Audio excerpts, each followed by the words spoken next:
L'homme ne vivra pas de pain seulement, mais de toute parole qui sort de la bouche de Dieu.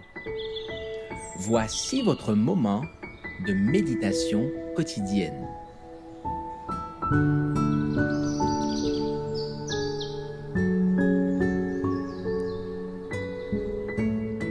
Avec Dieu, chaque jour. Dieu est avec moi, le 13 octobre. L'Éternel des armées est avec nous. Le Dieu de Jacob est pour nous une haute retraite. Psaume 46, verset 8. Emmanuel, Dieu est avec nous. Cette affirmation signifie tout pour nous. Quelle base solide ne constitue-t-elle pas pour notre foi ? Quel immense espoir d'immortalité ne place-t-elle pas devant le croyant ? Dieu est avec nous en Jésus-Christ.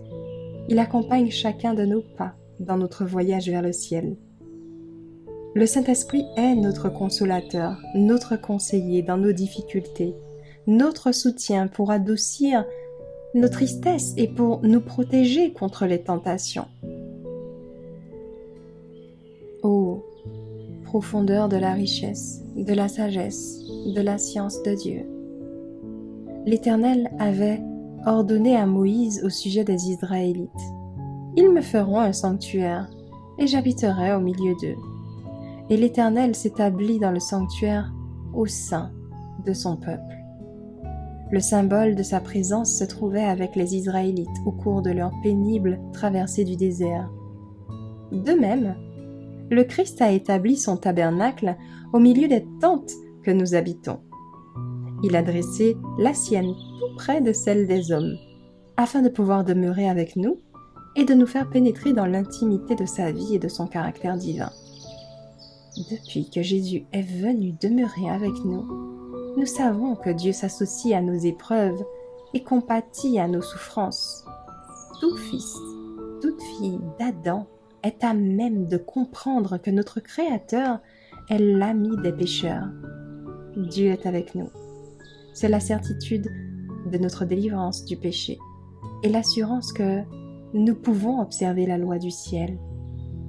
Le Christ s'est efforcé d'enseigner cette grande vérité que nous avons tant besoin d'apprendre.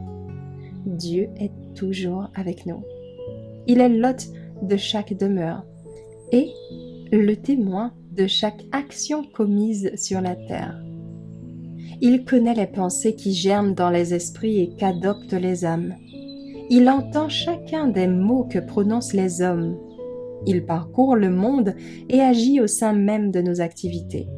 Il connaît tous nos plans et juge toutes nos méthodes.